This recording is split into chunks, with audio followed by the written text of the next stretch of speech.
en las organizaciones.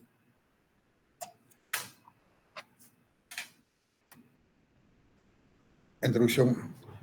Todos sabemos que hay nuevos cambios en el medio y entorno, por lo cual las organizaciones tienen que adaptarse a esos cambios, a esa dinámica tan rápida y tan fuerte que existe en todas las organizaciones, no solo a nivel local, sino a nivel internacional. Entonces, la toma de decisiones tiene que ser rápida y los cambios internos también. Tiene que haber un rediseño de estrategia de desarrollo y una consideración de las características individuales. Porque la justificación es, el administrador tiene características individuales y como responsable de la organización la puede llevar al éxito o al fracaso. Las limitaciones, ¿no? Puede ser la falta de determinación de objetivos, el problema en la elección de los puntos a tratar en el marco teórico y bases doctrinales, contextos y conceptos investigados en el marco histórico. Tenemos ahí Thomas Gilbert, un psicólogo conocido como el fundador de la tecnología del rendimiento humano, Thomas Gilbert. Y David Marsella fue el que trabajó la teoría de las motivaciones. Es uno de los modelos psicológicos sobre las necesidades humanas más conocidas, ¿no? Según Marsella, el éxito está en el desempeño, en las competencias, en la experiencia y las habilidades. Y según Thomas Gilbert, en un nuevo estilo de gestión debe primar el factor humano. Cada persona debe aportar sus mejores cualidades profesionales. Procesos de evolución. La primera ola, inicio de la palabra en los ambientes de la psicología. Segunda ola, compleja estructura de atributos necesarios para el desempeño de situaciones. Es la inclusión del concepto en los entornos laborales. Tercera ola, combinación de atributos, conocimiento, actitudes y habilidades y las tareas a desempeñarse en determinadas funciones. Y cuarta ola se mide en términos de desempeño en un determinado contexto. Bases doctrinales. La Escuela de Relaciones Humanas, ¿no? Tenemos que demuestra cambios en la autoridad por, ustedes saben, la investigación de Hawthorne. Es un proyecto de investigación en una fábrica de textiles en Filadelfia, Estados Unidos, liderado por Elton Mayo en 1923. Consistió en investigar las causas de la alta rotación de personal y problemas en los procesos productivos, ¿no? Ustedes que han estudiado administración en algún momento no saben quién es Elton Mayo. Entonces, el demostrar cambios en la productividad y en las personas como factor para aumentar la eficiencia y analizar grupos informales, la comunicación, la motivación. Bases doctrinales, administración por competencia. Considera aspectos importantes e influyentes en el desempeño de las personas. Impulsa a nivel de excelencia la capacidad de los colaboradores. Busca administrar el talento humano integralmente de manera más efectiva. Las personas y su conocimiento como factor determinante a la hora de establecer ventajas competitivas. Marco teórico, comportamiento organizacional. El universo estelar ya no es tan difícil de comprender como las acciones y actitudes de las personas. Una frase de Marcel Proust. Y Dios entregó todos los problemas fáciles a los físicos. Es un anónimo. Marco teórico, comportamiento organizacional. Definición del comportamiento organizacional. Comportamiento, según Robin et Hood, en 2009, indican que es la disciplina cuyo campo de estudio investiga el efecto que los individuos, grupos y estructuras tienen sobre el desempeño de las organizaciones. Las organizaciones tienen un propósito: mejorar su desempeño y efectividad a través de la aplicación de dicho conocimiento. ¿Qué son los gerentes? Los gerentes personifican la modalidad de consecución de las metas y los objetivos de las organizaciones. Tiene que ser una persona leída, capacitada y en constante actualización. ¿Por qué el comportamiento organizacional es importante? Primero, planear, definir metas y plantear estrategias. Segundo, organizar, diseñar la estructura, puestos, tareas y jerarquía. Tercero, dirigir, motivar, resolver conflictos y establecer canales de comunicación. Y cuarto, controlar, comparar y vigilar el desempeño para encauzar a la organización. Características, ¿no? El comportamiento organizacional en tanto campo del conocimiento humano es vital para comprender el funcionamiento de las organizaciones. Tiene las siguientes características. Es una disciplina científica aplicada, se enfoca en las contingencias, utiliza métodos científicos y sirve para administrar a las personas. Retos y oportunidades. El concepto de la globalización, ¿no? Ahora, cualquier producto puesto en el mercado siempre se está buscando dónde, en qué parte del planeta Tierra se puede vender, y a qué precio, y a qué costo, y cómo se puede embalar y producir, ¿no? Produciendo dicho artículo, ¿no? Cómo hacer la publicidad debida para pues, ser puesta en el mercado global. La calidad y los servicios tienen que ser personalizados. La preponderancia de lo intangible. Hemos dicho que ahora, ¿no?, vivimos en la sociedad del conocimiento. Ustedes van a vender conocimiento, no fuerza de trabajo. Entonces, definitivamente, ante ese hecho, ustedes tienen que definitivamente estar en constante actualización, potenciar el cerebro. Y porque hay una fuerza de trabajo diversa. Hay cada vez mayor especialización en cada área. Comportamiento de los individuos en las organizaciones. Las organizaciones, ¿no?, son los individuos, son unidades y sistemas sociales que tienen necesidades e intereses particulares, influyen sobre la conducta de sus miembros, evalúan, interpretan e influyen en su entorno para el logro de las metas y objetivos y la satisfacción de las necesidades. Principio básico del comportamiento, ¿no? Las personas tienen capacidades diferentes. Las personas tienen necesidades diferentes y tratan de satisfacerlas. Las personas piensan en el futuro y eligen su comportamiento. Las personas perciben su ambiente en función de necesidades y experiencias pasadas. Las personas reaccionan en forma emocional. Los comportamientos y actitudes se provocan por muchos factores. Esto de las personas reaccionan en forma emocional, en el caso del Perú, es claro. Cada vez que se dan votaciones para elección de autoridades, sobre todo de presidente, siempre nosotros actuamos más emotivamente que racionalmente.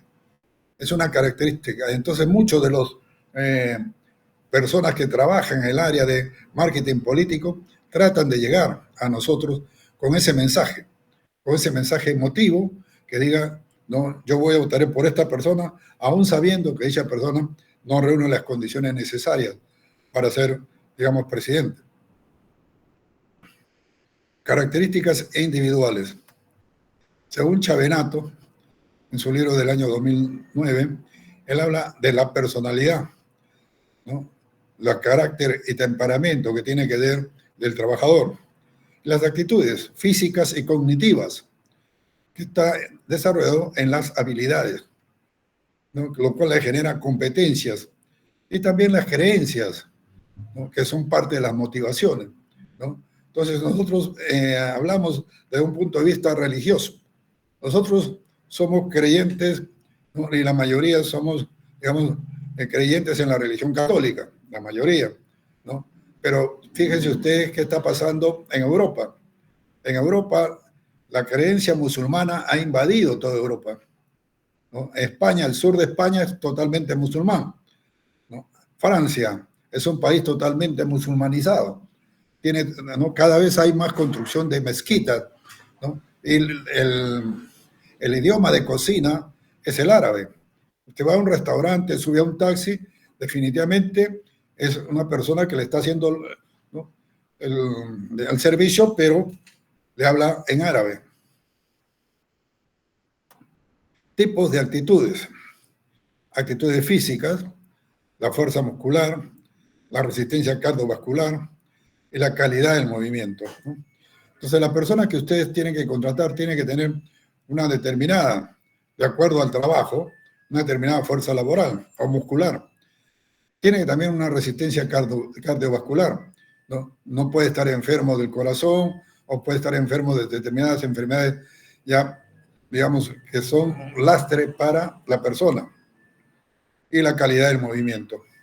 Las actitudes cognitivas son la comprensión verbal, son la habilidad cuantitativa, la capacidad de raciocinio de dicha persona y la visualización espacial. Diferencia entre actitudes y habilidades. Las actitudes son la predisposición natural que tiene cada persona. Existe sin práctica previa, sin capacitación ni aprendizaje. Algunos somos hábiles en una actitud, en una materia. Algunos son hábiles con la pelota, pero algunos son hábiles con la lectura, algunos son hábiles con la pintura, algunos son hábiles con la música. Y se evalúa por medio de comparaciones. Y sobre todo pronosticar el futuro del desenvolvimiento de la organización. Es un estado latente del comportamiento. Y las habilidades es la capacidad adquirida. ¿No? Espérense un ratito, por favor, disculpen, porque estoy con...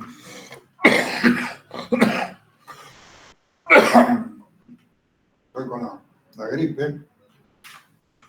Me ha dado esa gripe viral que me está molestando. Perdón un ratito.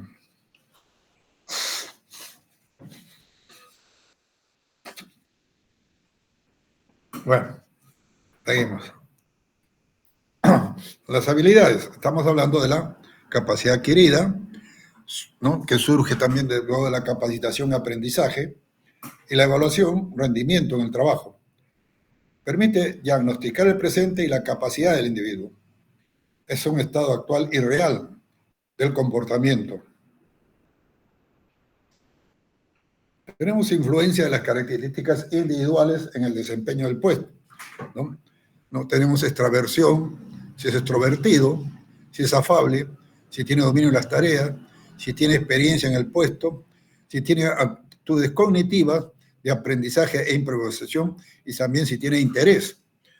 Y además, a darle una capacitación general para el puesto.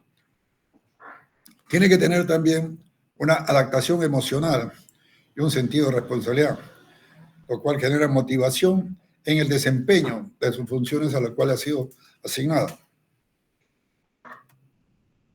Habilidades, personalidad, actitudes, competencias, creencias, motivaciones son las características individuales. También los estados de ánimo, el desempeño, la productividad, los fracasos, los conflictos. Es el comportamiento individual del trabajador. Pero las características organizacionales son el diseño, los valores, la cultura, el papel de la empresa, organizarse y relacionarse y el posicionamiento. Todo eso genera el comportamiento organizacional. ¿Cómo ayudar a entender las diferencias individuales en los niveles de desempeño? Observar y reconocer diferencias. Estudiar las variables que influyen en el comportamiento organizacional. Descubrir las relaciones de esa variable. Productividad, ausentismo, rotación del personal, satisfacción laboral. ¿Cuáles son esas condiciones que generan un nivel de desempeño productivo o deficiente? La empresa es un sistema en el que se coordinan factores de producción, financiación y marketing para obtener sus fines. De acuerdo con esta definición, es importante resaltar que durante los últimos años también ha surgido la inquietud teórica por entender los procesos de coordinación, el crecimiento y los procesos de adaptación ambiental que siguen las empresas, entendiendo así el comportamiento organizacional. Es una cita de Fernández Llorente y Pérez. Hablamos, ¿no? Primero en la gestión de recursos humanos. Es la obtención de resultados provenientes de la acción, interacción y comportamiento de los seres humanos dentro de una organización. Tradicionalmente se sustenta en la regulación, normatividad y control del trabajo. Los recursos humanos son dirigidos a obtener resultados según sus tareas encomendadas. Enfoque sistemático de la gestión de recursos humanos. La interrelación de la gestión de los recursos humanos con sus organizaciones se analiza mediante los siguientes niveles. Comportamiento individual. Es la reacción y motivación del ser humano ante su entorno. Y aquí vemos un hecho que es real en Lima, Perú. El desempleo en Lima llega a su nivel más alto en 6 años, ¿no? O sea, hay cerca de 500.000 de personas desempleadas en el Perú, ¿no? Y como ven, todas estas personas necesitan vivir, tienen, ¿no? Son jóvenes, ¿no? Son jóvenes que tienen, ¿no? Como todo joven, su deseo de trabajar, su deseo de tener, ¿no? De pasearse, de tener amor, de tener relaciones, ¿no? Y al fin, definitivamente no hay esa posibilidad. Es muy difícil en el Perú, ¿no? Tener un empleo pleno, por muchas razones, ¿no? Por muchas razones y muchas carencias que existen. ¿Ok? Hasta ahí llegamos en este cuadro. Entonces voy a poner el cuadro de lo que voy a para el examen final. Los alumnos presentarán un cuestionario de toma de personal de jefatura media en una empresa de intangibles y otra en una empresa de bienes tangibles. Esos 2 informes que serán entregados a su delegado o delegada para que me lo envíen a mi correo y puede colocar las notas finales. Máximo el 1 y 2 de diciembre, el profesor del curso. ¿Alguna pregunta ahí de los que estén escuchando, los que estén, ¿no?, en clase o los que están prendidos su computadora? Vuelvo a indicar. Los alumnos presentarán un cuestionario de toma de personal de jefatura media, ¿no? Digamos, cuáles son los requisitos, cuál sería su ambiente de trabajo, cuál sería que se le pagaría, ¿no? Todo esto, como si ustedes fueran jefes de un área de recursos humanos. ¿Ya? Primero en una empresa de intangibles y otro en una empresa de bienes tangibles. Esos 2 informes serán entregados a su delegado o delegada para que me lo envíen a mi correo y pueda colocar las notas finales máximo el 1 y 2 de diciembre, el profesor del curso. ¿Alguna pregunta al respecto? ¿Alguna pregunta al respecto? Todo Juan, claro, profesor. ¿está correcto? Sí. Bueno, entonces ya hemos decidido, ya hoy día cierro esto. Perdón. Ya, espérense. Cierro acá. Ok, entonces, el día 1 y 2 de diciembre, a lo más tardar, se le entregan a su colega, a su delegado, el trabajo, que ya ustedes vieron que es lo que se desea. No hay ninguna pregunta adicional. Si no hay ninguna pregunta adicional, vamos al otro punto. Este es más corto, es la medición del empleo formal.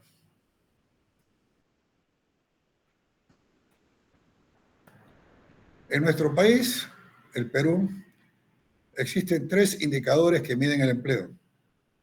1, la SUNAT, la planilla electrónica, que es el registro de información laboral que recibe la SUNAT por medios electrónicos y a la que están obligados a realizar los empleadores que tengan a su cargo 1 o más trabajadores bajo cualquier modalidad.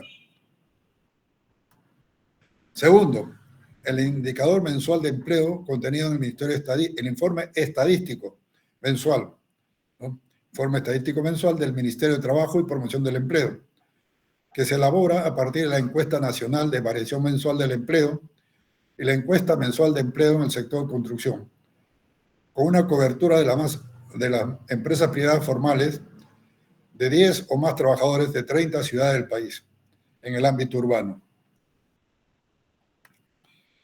Y los indicadores de mercado laboral al nivel elaborado por el Instituto Nacional de Estadística, a partir de la Encuesta Nacional de Hogares, que abarca las zonas urbanas y rurales del país y la de actividad formal e informal. El problema con estos tres indicadores es que sus tasas de crecimiento anual presentan significativas diferencias, ¿no? Cada uno tiene sus propias tablas de evaluación y ninguna se acerca a la otra. Y ahí lo ven. En el gráfico 1 se muestra la evolución mensual de las tasas de crecimiento anual de estos tres indicadores, ¿no? La planilla electrónica, la que está en azul, ¿no? La de la SUNAT, ¿no? Del INEI, ¿no? El punto blanco, y del Ministerio de Trabajo, el punto, digamos, azul o celeste, que está al final. Ninguno de estos tres informes llevan por lo menos a una situación de igualdad o de concepto que puedan medirse. Observamos que el indicador mensual de empleo del MINTRA muestra un casi nulo crecimiento del mercado laboral formal, mientras que el indicador del mercado laboral del INEI presenta oscilaciones mayores que la planilla electrónica de la SUNAT. O sea, los tres, ¿no? El INEI, el MINTRA y la SUNAT, son tres entidades que no dan ningún tipo de seguridad en sus informes sobre la realidad laboral en el país. Para evitar el problema de la estacionalidad y la diferencia metodológica de la elaboración de estos índices, el indicador del INEI se basa en un promedio móvil de los 3 últimos meses, asociada a la forma como se realiza la encuesta. Se ha tomado el promedio móvil de los últimos 12 meses de estos tres indicadores y sus tasas de crecimiento se presentan en el gráfico 2. Observamos que el indicador de la planilla electrónica muestra que hemos entrado en una fase de desaceleración en el crecimiento del empleo formal, consistente con la desaceleración de la economía, mientras que los otros indicadores muestran una fase de aceleración en el indicador del MINTRA con tasas menores. Ahí lo vemos. Los tres indicadores que deberían ser, por lo menos, casi paralelos, cada uno informa diferente. La planilla electrónica de la SUNAT es el azul. Y fíjese usted, ¿no? Del INEI, ¿no? Es la roja, que no tiene nada que se diferencie con la anterior. Y del MINTRA, que lógicamente siempre está en los informes muy bajos.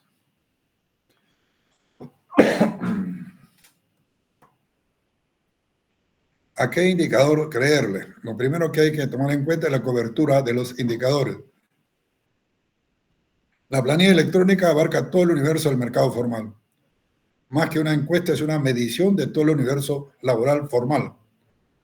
Los errores de medición pueden ocurrir por el retraso o no pago por vía del formulario electrónico de las planillas, pero en este caso estarían los infractores entrando al área del mercado informal. El IMM del MINTRA, además de ser una encuesta, solo cubre el segmento de las empresas de más de 10 trabajadores del área urbana. Es decir, no mide los trabajadores formales del área rural, especialmente de los de la agroindustria, que son precisamente el sector laboral más dinámico, sobre todo en Ica. En el caso del IML del INEI, si bien la cobertura de la encuesta de ENAO, encuesta de hogares, es universal, urbana y rural, el indicador publicado en su reporte se refiere solo al trabajo formal e informal del área urbana. Y así tenemos toda una serie de informes que, vuelvo a indicarles, no suma ni da una realidad en nuestro país. Nosotros sabemos que si bien se puede haber informes del ámbito laboral formal, pero es muy bajo. En el Perú, de los 100% de personas que laboran en el Perú, el 80% lo hacen en el sector informal. No hablamos del sector ilegal, solo el sector informal. Entonces, definitivamente, eso no es, digamos, no se tabula estadísticamente. En los tres casos, solamente se habla del trabajo formal, pero no se mide el trabajo informal, lo cual debería ser en un país como el nuestro, que definitivamente ¿no? el 80% de la informalidad, ¿no? se desarrolla en el mercado informal.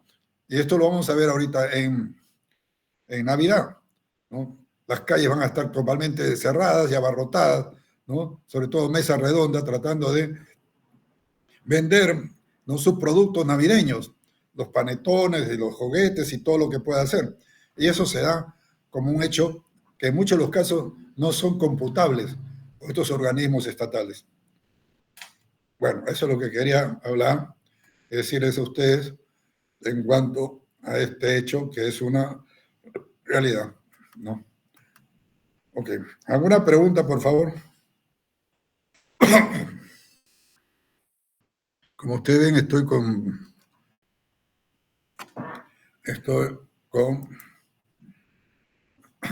me ha atacado el virus, un virus del catarro. Tengo ya varios días, me han dicho que esto solo se va, pero a mí me ha agarrado fuerte. No, todavía no se va y estoy con todo un decaimiento por la gripe. ¿Alguna pregunta al respecto? Cualquier cosa, por favor, se comunican con su delegado, el señor Alfredo Torres. ¿Alguna pregunta? ¿Ninguna? Ok. Entonces quedamos en eso, señores. Ahí lo dejamos. La próxima semana nos vamos hasta el 1, en la cual yo voy a recoger los trabajos. Cualquier cosa, el señor Alfredo Torres se comunicará conmigo vía WhatsApp. ¿Queda claro? Ok. Sí, profesor. Gracias. Muy buenas noches con todos, ¿no? Y que siempre la pasen bien. Hasta luego.